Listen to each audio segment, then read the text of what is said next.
आदरणीय संत समाज, सज्जनों और देवियों,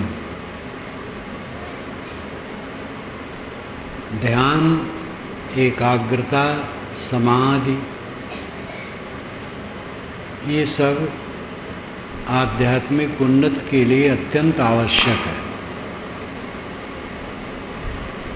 एकाग्रता का अर्थ है एक लक्ष्य में मन ठहराना,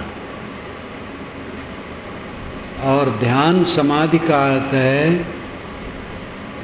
कुछ लक्ष्य न रखना।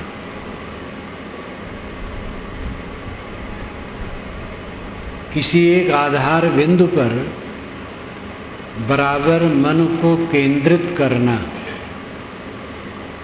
ये एकाग्रता का अभ्यास है। एक अग्र, आगे एक लक्ष्य। जैसे आंखें बंद किए, बंद आंखों में अंधकार, प्रकाश,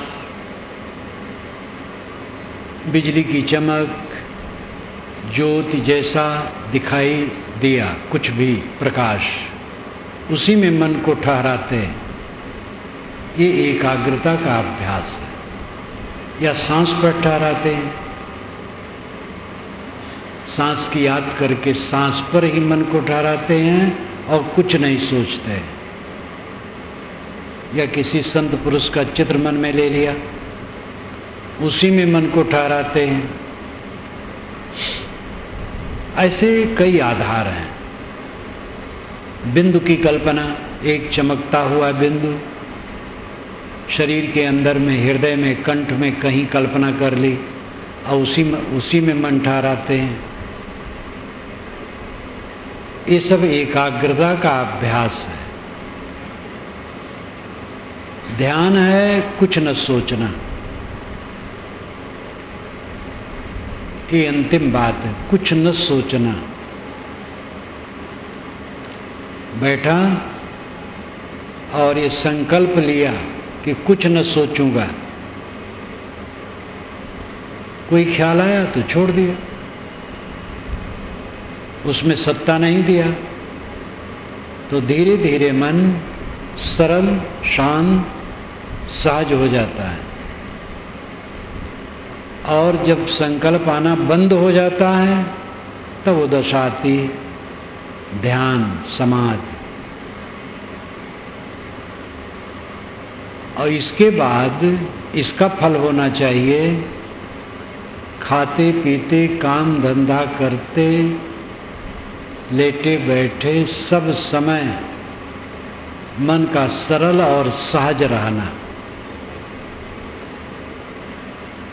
कोई ध्यानी है और उलझा है, क्रोध करता है, काम लोलुप है, मोही है, कलह प्रिय है, तो ध्यान नहीं हुआ। एकाग्रता और ध्यान अभ्यास के बाद मन मक्खन बन जाना चाहिए। मक्खन में कोई किरकिरा नहीं होता, क्योंकि दूध की मलाई से वो बनता है, उसमें किरकिरा होने की संभव नहीं।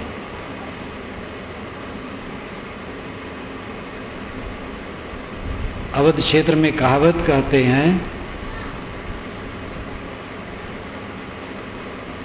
कि अगर गुड़ का शरबत एक मन कोई पी ले, तो मानो एक छटाक मिट्टी भी पी लिया। और कोई छाछ पिए एक मन, तो काफ़ी मक्खन पी लिया, क्योंकि छाछ में कुछ न कुछ मक्खन रहता है। गुड़ बनाया जाता है तो मिट्टी के चाक पर ढाला जाता है, तो कुछ न कुछ मिट्टी का अंश आ जाता है।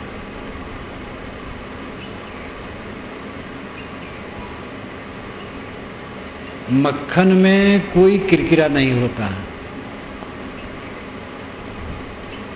एकाग्र मन, समाधिलीन मन निर्ग्रंथ होता है और निर्ग्रंथ मन में तकलीफ नहीं होती। ध्यान का मतलब क्या है? दुख से छूटना। सब काम दुख से छूटने के लिए किया जाता है। उल्टी बुद्धि में ऐसा काम किया जाता है जिससे दुख बढ़े। मनुष्य का मन जब व्याकुल होता है काम वासना में, तो उस दुख को दूर करने के लिए वो स्थूल काम भोग करता है, लेकिन वो दुख दूर नहीं होता है। उससे वासना और बलवती होती है, फिर पीछे से समय से फिर बेचैनी बढ़ती, और साथ साथ जब वो क्रिया करता है तो शरीर क्षीण करता है, मन क्षीण करता है, पश्चाताप करता है। ज़्यादा करने से रोग व्याधि भी बुलाता है, सब दुख होता है। लेकिन दुख की निवृत्ति के लिए ही भूलवश वो करता है। वह क्रिया केवल संतान के लिए है, प्राकृतिक ढंग से, और के लिए नहीं, विलास के लिए नहीं, केवल गृहस्थों के लिए, संतान के लिए। जब क्रोध आता है तो जिस पर क्रोध आता है मन होता है उसको गाली दो और मारो, और बीच में विघ्न करता है आदमी तो उसी पर क्रोध आ जाता है। तो क्रोध का दुख रहता है, और उस दुख को मिटाने के लिए मारने और गाली देने का मन कहता है, लेकिन उससे दुख बढ़ता है। मारोगे स्वयं मारे जाओगे, गाली दोगे स्वयं गाली पाओगे, कलह बढ़ेगा। दुख दूर करने का काम तो सब करते हैं। जब बड़ी तृष्णा होती है राजनीति में कि हम ही गद्दी पर आए और कोई आने न पाए, तो राजनेता लोग हत्या करवाते हैं, सामूहिक भी हत्या करवाते हैं, बड़े बड़े षड्यंत्र करते हैं। पहले तो हजारों लोगों को मारा काटा जाता था। एक उद्दंड बदमाश, जोरदार बदमाश उठता था सेना लेकर, हजारों को कटवा करके तब गद्दी पर बैठता था। तब उसका नाम होता था महाराजाधिराज। रजवाड़ों में ज़्यादा दुर्जन रहे, नेताओं में भी इसी प्रकार दुर्जनों की संख्या खूब है, जिन्हें न तो जनतंत्र के नियम से मतलब है और न गणतंत्र के नियम से मतलब है। उन्हें मतलब है कुर्सी पर आना, इसलिए सारा पाप करते हैं। वो भी सुख के लिए करते हैं, लेकिन वो दुख का कारण होता है। कैकेयी ने सुख के लिए दशरथ से कहा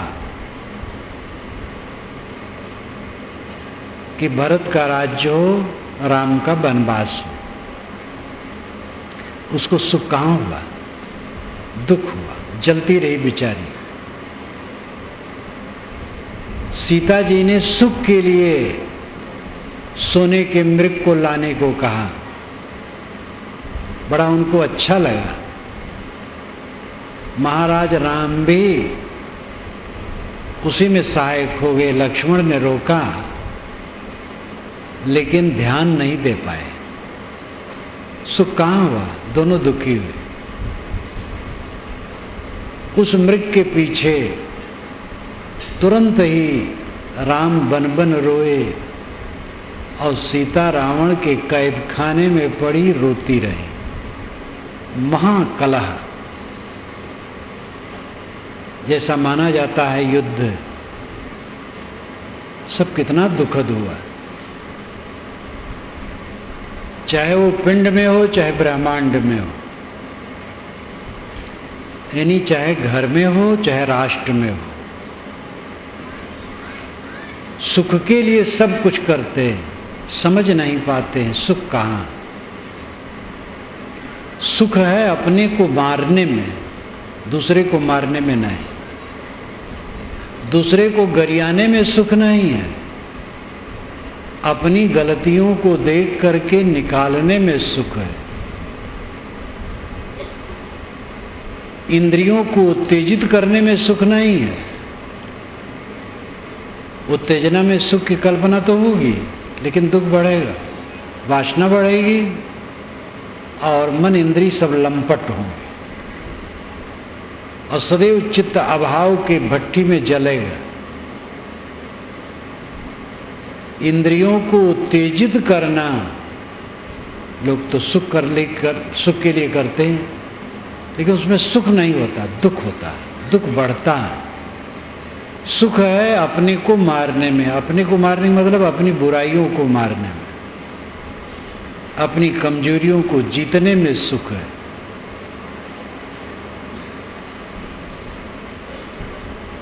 तो ध्यान जो कुछ समय हम करते हैं उसका व्यापक रूप हो जाना चाहिए।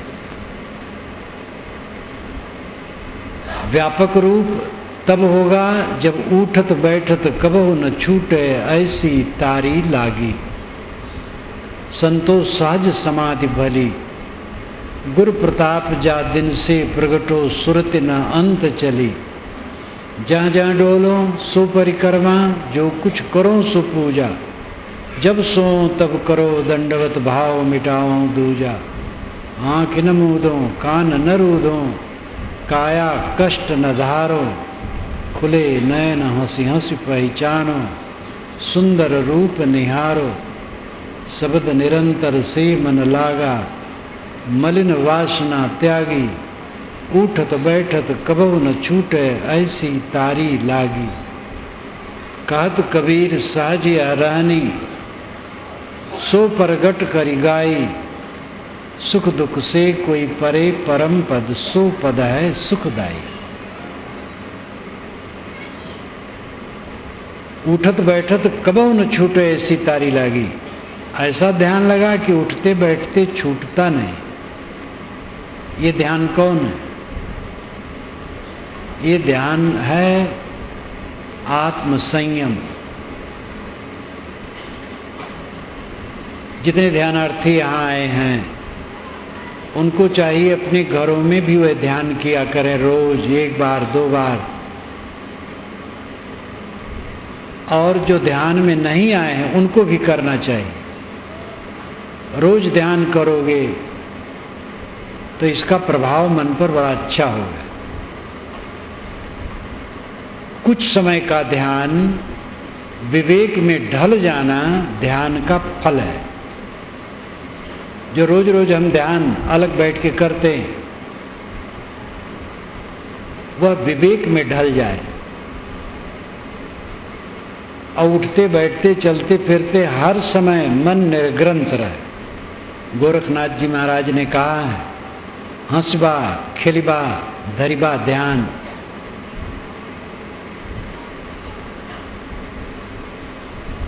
बहुत लंबा समय हो गया गोरखनाथ जी के हुए, लेकिन आज भी गोरखपुर क्षेत्र में हंसबा खिलबा प्रयोग वैसे ही है।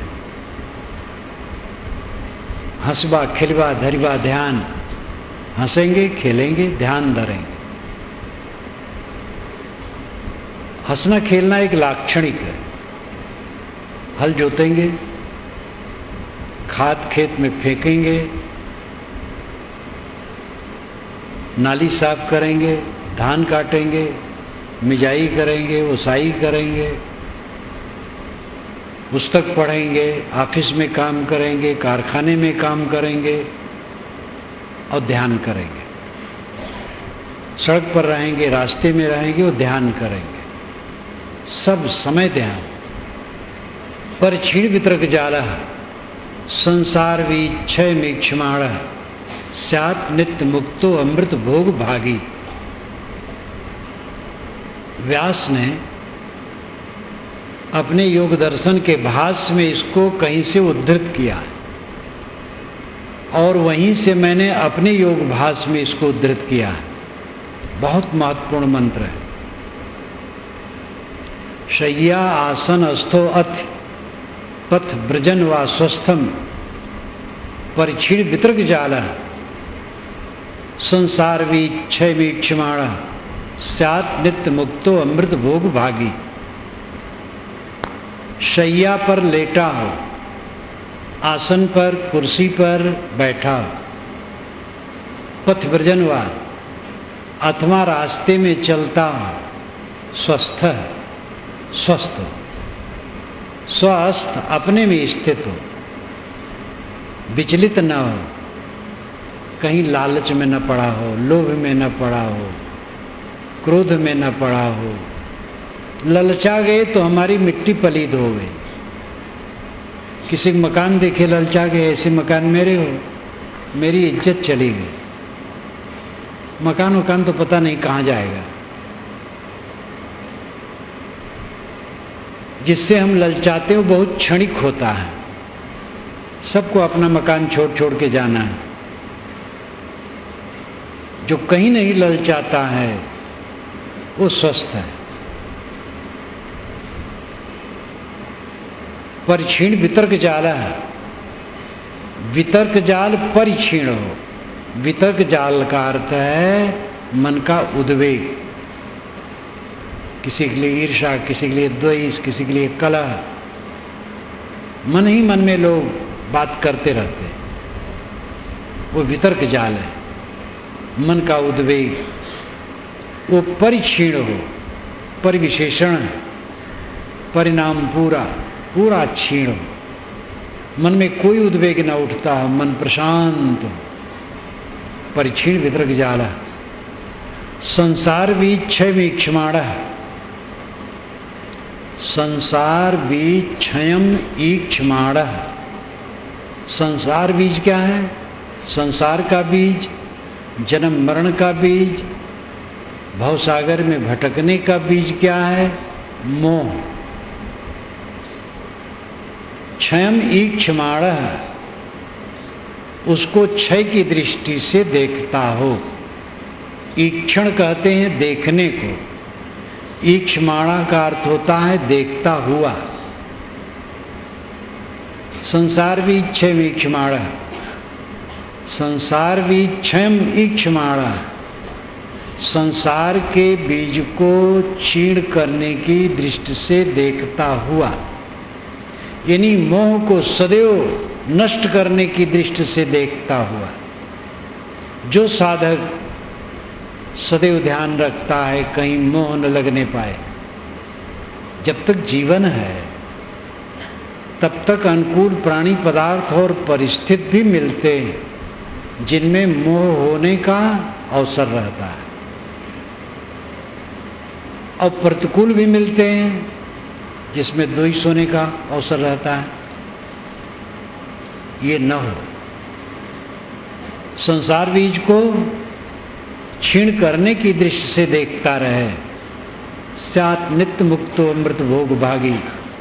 वो नित्य मुक्त है, अमृत भोग का भागी है।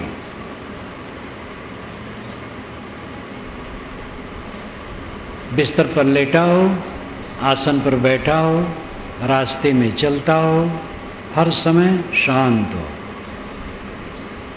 मन का उद्वेग पूरा कटा हो और मोह को सदैव नष्ट करने की दृष्टि से लक्ष्य रखता हो। ऐसा साधक सदैव अमृत में जीता है और सदैव मुक्त है। मोह तो उसका पहले कट गया है, लेकिन जब तक शरीर है मोह बनने न पाए। इसके लिए सावधानी अंतिम में कहा गया, संसार भी क्षय वीक्षमाण। उठत बैठत कबहु न छूटे ऐसी तारी लागी। इसी की व्याख्या देहाती क्षेत्र में भी अवध क्षेत्र में कहते हैं, बैठे ठाड़े खड़े उतान कहें कबीर हम एक समान। गंवी लोग भी खूब कबीर साहब की कहावत कह करके रस लेते रहते हैं। बैठे ठाड़े खड़े उतान कहें कबीर हम एक समान। हम सब समय एक समान हैं, चाहे बैठे हों, चाहे खड़े हों, चाहे उताने लेटे हों, चाहे करवट में हों, चाहे जब हो, एक समान है। एक समान रहना बड़ी बात है। तन राता मन जात है, मन राता तन जाए। तन मन एक होए रहे, तब हंस कबीर कहा है। जहाँ शरीर आसक्त है वहाँ मन जाता है। शराबी का मन शराब की दुकान पर जाता है। तन राता यानी इंद्रियां जिस विषय में लंपट हैं वहाँ मन जाएगा। मन राता तन जाए, और मन आसक्त है तो तन जाएगा। शराब की दुकान पर उसका शरीर जाके खड़ा हो जाएगा। लेकिन तन मन एक हुए रहे। तन और मन दोनों को जो एक कर दे, एकाग्र संयत, हंस कबीर कहा है। कबीर कहते वो हंस कहलाता है। नीर छीर अलग कर दिया, नीर छोड़ दिया, छीर ले लिया। आत्मा अनात्मा का विवेक कर दिया, अनात्मा का त्याग कर दिया, आत्मा में स्थित हो गए। वो हंस है। सब लोग हंस हो, अपने हंसत्व को समझो। सब हंस हैं। हाँ जाना कुल हंस हो, ताते की ना संग। जो जानत भगवावरा, छुए न देते अंग। साहब कहते हैं हाँ मैं जाना, मैंने जाना, कुल हंस हो, तुम हंस कुल के हो। मनुष्य शरीर पाए हो, चेतन हो, तुम हंस हो। ताते कीना संग, इसलिए तुम्हें अपने साथ में रख लिया। जो जानत बगबावरा, छुए न देते हो अंग। अगर तुम्हें पागल बगुला समझता तो पास में न बैठने देता। दो ढंग से इसका अर्थ होता है। साहब कहते हैं मैं जानता हूँ तुम हंस हो, बगुला नहीं, इसलिए तुम्हें साथ में लिया। सब जीव हंस हैं स्वरूप से। दूसरे अर्थ में हंस होते हुए भी इसलिए आचरण बिगाड़ करके बगुले भी बने रहते। तो शायद साहब कहीं धोखा खाए हो, कोई आया हो और साहब शिष्य बनना चाहता हो गया हो, पीछे गड़बड़ाया हो, तो साहब ने कहा मैं तो जाना तुम हंस हो, लेकिन बकुले ठहरे। जान लेता तो तुम्हें बैठने भी न देता। बड़े बड़े गुरु धोखा खाए हैं। बुद्ध, महावीर, कबीर, शंकर, कोई भी हो। कोई थर्मामीटर हम लोगों के पास थोड़े है। कोई हमारे पास आवे तो उसको मुंह में डाल दें और टेम्परेचर नाप लें और निर्णय ले लें ये सदा के लिए ठीक रहेगा। क्या पता है, गड़बड़ हो जाते हैं लोग। जो गड़बड़ हो जाते हैं वो अपना नुकसान करते हैं। क्या किया जाए। संसार में मृत्यु देह की होती है, साधुओं में मृत्यु पतन को कहा जाता है। जो पतित हो गया, अपनी रहनी से नहीं रहता है, वो मर गया। अब ऐसा होता है, क्या किया जाएगा। पहले वाला अर्थ सार्वभौमिक है। साहब कहते हैं हम तुम्हें हंस मानते, तुम हंस हो। मानते नहीं, तुम हंस हो, इसलिए तुम्हें पास में लिया। सब जीव हंस हैं। अपने हंसत्व का उद्घाटन कर। इस पर मैं कहा करता हूँ अहम सह। संस्कृत में लिख लीजिए अहम सह, फिर आ काट दीजिए और विसर्ग काट दीजिए। शुरू में आ, अंत में विसर्ग, दो बिंदु, तब क्या होगा हंस। आ और विसर्ग कट जाने पर वो शब्द हंस हो जाता है। अहंसा का अर्थ होता है मैं वह हूँ जो चाहता हूँ। मैं सुख चाहता हूँ, शांति चाहता हूँ, परमानंद चाहता हूँ, परमात्मा को चाहता हूँ, मोक्ष निर्वाण को चाहता हूँ, वो मेरा स्वरूप ही है। ये अहंसा का लक्षण है। संक्षेप में हंस का वही लक्षण है। हंस एक पक्षी होता है, वो अलग विषय है। उसके साथ कहानी है, नीर क्षीर विवेक की कहावत है। वो कहावतें केवल है कि सच है इसका पता नहीं। कितनी कहावतें काल्पनिक होती हैं, लेकिन मनुष्य तो निश्चित ही हंस है। वो खाद्य का विचार कर सकता है, पेय अपेय का विचार कर सकता है, कर्तव्य अकर्तव्य का विचार कर सकता है। अपेय अखाद्य अकर्तव्य का त्याग, पेय और खाद्य और कर्तव्य का ग्रहण कर सकता है। यही उसका हंसत्व। अंडा मांस मछली कभी न लो, नशा की किसी चीज का सेवन कभी न करो, पान तक न खाओ, शराब तो छूना भी नहीं चाहिए, दूसरे को तकलीफ कभी न दो। दुष्कर्म में सबसे बड़ा यही है, दुष्कर्म। दूसरे को तकलीफ देना। धर्म का तत्व दो बातों में है, अपने पर संयम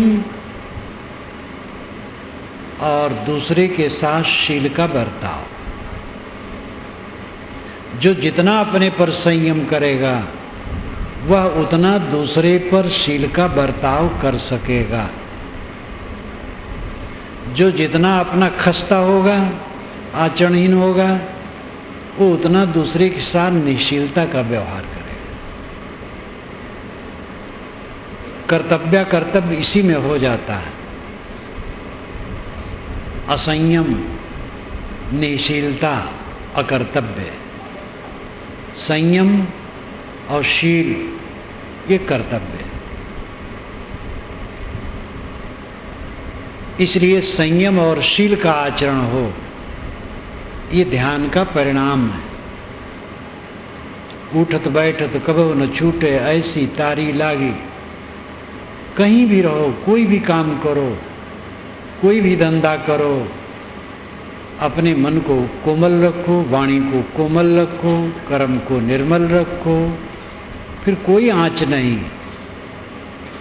दुनिया के हान लाभ की चिंता बिल्कुल न करो। काम करो, सेवा करो, जीवन भर भोजन मिलेगा, कपड़े पहनने को मिलेंगे, सोने की जगह मिलेगी। साधना करो, मुक्त हो जाओ। जो चारों तरफ फैला है, जिसको मालटाल मानते हो, वो सब धूल माटी है, रेत है।